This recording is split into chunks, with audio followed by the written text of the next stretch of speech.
शुक्लाम्बरधरं विष्णुं शशिवर्णं चतुर्भुजं प्रसन्नवदनं ध्यायेत् सर्वविघ्नोपशान्तये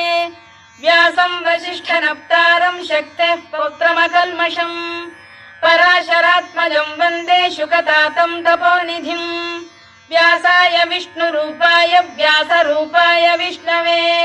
नमो वै ब्रह्मनिधये वासिष्ठाय नमो नमः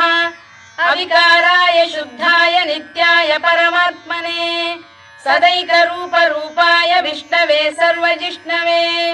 यस्य स्मरणमात्रेण जन्म संसारबन्धनात् विमुच्यते नमस्तस्मै विष्णवे प्रभविष्णवे ॐ नमो विष्णवे प्रभविष्णवे।